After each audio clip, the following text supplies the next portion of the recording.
The year is 1997. The wrestling world was starting to heat up big time. WWF was the big man on campus until WCW started turning up the heat.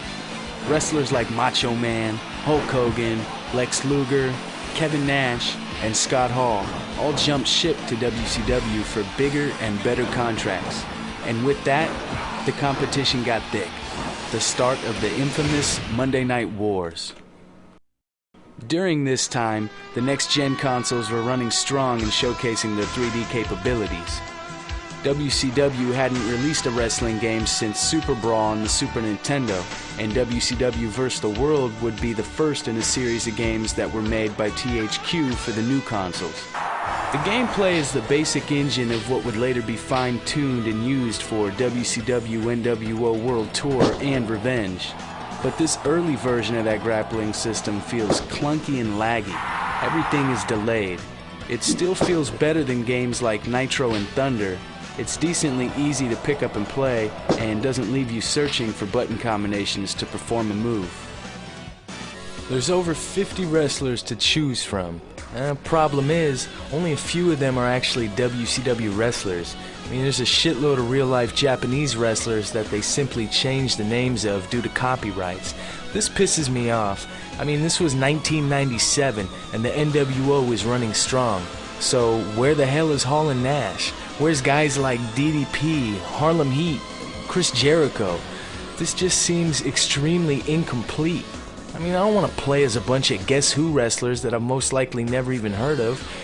I want to know why the hell they decided to put somebody like Regal in the game over Macho Man. Some of these guys, pretty easy to figure out who they are. I mean, this is clearly Sabu. But it does make sense that all these other people are in the game. I mean, it is called WCW versus the World, or Virtual Pro Wrestling in Japan. Now, if you're thinking, damn, these graphics suck. Nah, I agree with you. They weren't really up to par for 1997 standards. They're not that great. I mean, there were fighting games like Battle Arena Toshinden that looked a lot better, and that game actually came out 2 years earlier. But that's the thing with wrestling games in the 90s. It didn't matter too much how the game looked, as long as it played well. And one of the things that made this game unique were all the match options. There's modes like League Challenge, Best of 7, Exhibition, Tournament, and Elimination. Not to mention there was a Create a Belt mode, which was definitely ahead of its time. The music has an early 90s kind of cheesy 2D fighting game style to it, but that's actually the reason I like it. I feel games these days have too much emphasis on using licensed songs from big name bands.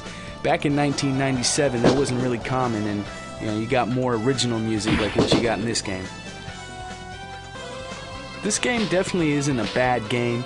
It was kind of the first of the 3D wrestling titles for the newer systems, so there was a lot of room for improvement after this game, which led the way to bigger and better games like WCW NWO Revenge. You can pick this game up pretty cheap online these days, and if you're a wrestling game fan or a collector, it's definitely worth giving this game a shot. You just don't expect too much out of it.